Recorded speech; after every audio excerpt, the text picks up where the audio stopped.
हाय, नमस्ते। मेरा नाम है दीपिका। आप सभी का स्वागत है मेरे चैनल यूट्यूब में है चुगली एक्सप्रेस दीपिका में। जैसे कि आज का टॉपिक है बहू की उम्र से ज़्यादा उपेक्षा रखने वाली सास। एक सास अपनी बहू को शादी करके लाती है और उस बहू की उम्र 25 साल होती है, पर उससे एक सास ऐसी उम्मीद रखती है कि वो 25 साल की तो है ही, पर तजुर्बा घर गृहस्थी में 50 की रखे। ऐसी सास उम्मीद करती हैं अपनी बहुओं से, और जबकि वो खुद एक 50 से 55 के बीच की उम्र रहती है वो सास की, फिर भी वो सोचती है कि जो हमने बहू लाई है उम्र भले इसकी 25 हो, पर रखनी समझदारी उसके पास रहनी चाहिए 50 की। ये तो बहुत गलत सोच है तो वो बहू अभी अभी तो लड़की से बहू बनी है, तुरंत मैके से ससुराल पहुंची है, अजनबियों के बीच पहुंची है। मैके में रानी जैसे रहती थी, अपने पापा की लाख गलतियां करने के बाद भी अपने पापा की परी रहती थी। लाख काम घर पे पड़ा हो आराम से करती थी, क्योंकि उसकी माँ थी वहाँ मैके में। अब ससुराल अचानक आना और सारे रिश्ते नाते इस तरीके से बदल जाना, और फिर दूसरे के घर में हम ही लोग जाते हैं तो एकदम अजीब सा माइंड होता है कि क्या करें क्या ना करें, कैसे करें, किसके घर में कहाँ पे क्या सामान है, क्या काम करना चाहिए क्या नहीं। एकदम ब्लॉक हो जाता है माइंड। वो चाहे अपने ससुराल में हो। जब हम पहली बार हम खुद गए थे तो हमारा भी दिमाग बिल्कुल काम नहीं करता था।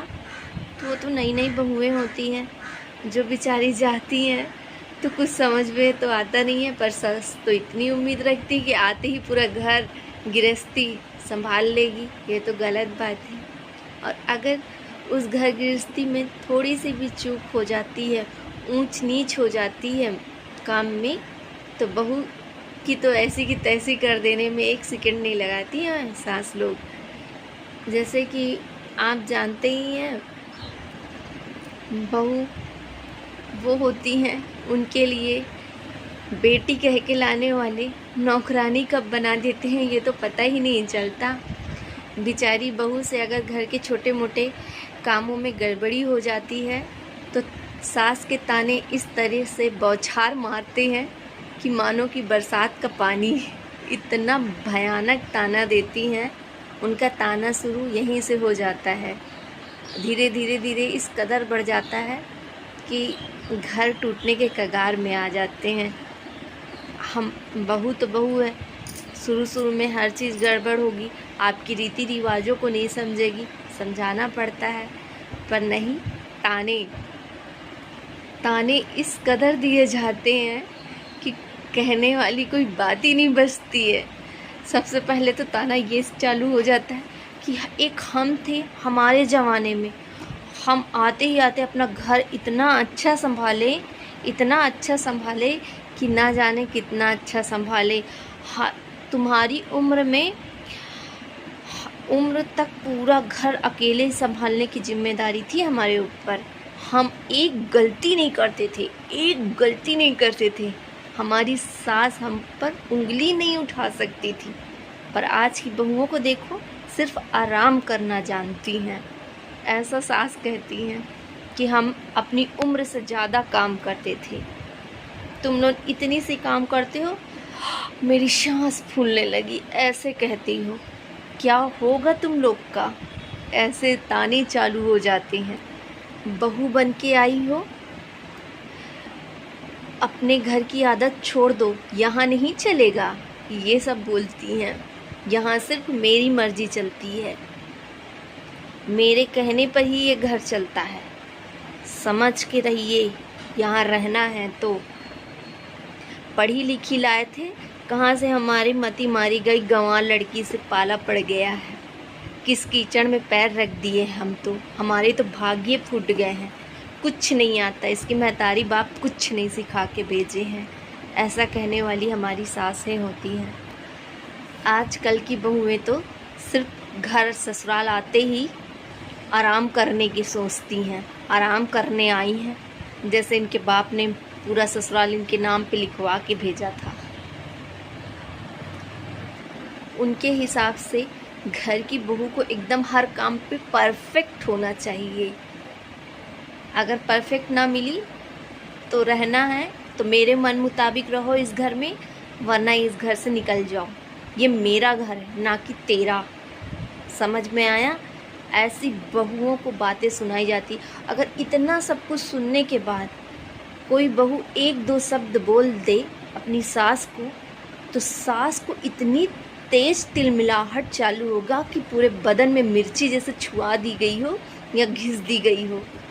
ऐसा तिल मिलाती है ना कि भगवान मालिक पूरे घर में एकदम हंगामा क्रिएट कर देंगी कि लग रहा है बहू ही इतनी ख़राब निकल गई कि कुछ कहने को नहीं, हमारी तो मति मारी जा चुकी है। सास के इतने ताने मिल जाते हैं उस बहू को कि इतनी गालियाँ दी जाती हैं मायके की, माँ बहन की। उस बहू की थाली में इतनी परोस दी जाती है, बेचारी फिर एकदम शांत रह के उस थाली का गाली सुनते रहती है और खाते रहती है उस गाली को। क्या करें, सास तो सास है भाई। अभी अभी तो हमारी घर गृहस्थी चालू हुई है, अभी से ये नौटंकी तो झेलनी ही पड़ेगी, बेचारी सहती हैं। और सबसे बड़ी धमकी तो उनकी ये होती है कि जब मतलब उनके मुंह में जो आता है वो बोलती हैं, और कहते नहीं है अंदर की बात कब तक दिल में छुपा के रखोगे, निकलना तो है ही एक दिन। तो ये कहती हैं मैं जब तक जीऊंगी तुम्हें नौकरानी बना के रखूंगी इस घर में, इस तरीके से बना के रखूंगी ना कि भूल जाओगी महारानी बनने का ख्वाब। आई हो मेरे मन मुताबिक रहोगी। ये उनका सबसे बड़ा डायलॉग है। अगर नहीं रहना है तो निकलो मेरे घर से, अभी के अभी निकलो मेरे घर से। जैसे कि हम तो भाग के आए हैं, भर भर के बस लेके आते हैं हमारे द्वार में और लेके आते हैं, खाते पीते हैं, दहेज अलग से लेते हैं और हम ही को निकालते घर से। हम लोग तो भाग के आ जाते हैं जैसे कि उनके यहाँ। इस तरीके के डायलॉग मारती हैं अपनी बहुओं से कि क्या कहना। सोचो, उसी के माँ बाप के सामने हाथ जोड़ के कहते हैं बहन जी हम बहू नहीं बेटी लेके जा रहे हैं, और फिर एक पल में ही आते ही अपने घर पे औकात दिखाने लगती हैं अपनी कि हम बहू नहीं नौकरानी लाएं। साफ साफ खुले शब्दों में बोलने लगती हैं उस महिला से जो नई नई बहू बन के आई हैं। एक बात नोटिस किया है कि इतना ताना क्यों दिया जाता है हमें सास के द्वारा? हमारा कसूर क्या होता है हमें तो पता भी नहीं होता है, क्योंकि उनके मन मुताबिक तो वो हर काम करते हैं। हम सुबह 5 बजे से उठने से लेके बिना नहाए किचन छूने से लेके सब कुछ करने के बाद भी हमारी सास हमसे खुश नहीं रहती है। क्यों पता नहीं, पर हमें इतना सब कुछ क्यों झेलना पड़ता है? कभी नोटिस किया है? नहीं किया होगा, पर हकीकत तो यही है कि जिससे हमने शादी की है ना वो मर्द नालायक होता है, क्योंकि हमें उसकी वजह से सुनना पड़ता है।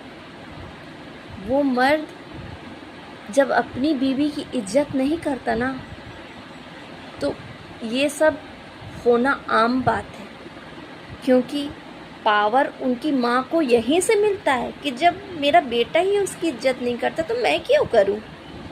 जैसे कि क्या बताऊं, वो एक महिला नहीं है, उसकी 100 तोपों की सलामी देनी चाहिए। मेरे हाथ में आए ना तो मैं सब कुछ कर डालूं।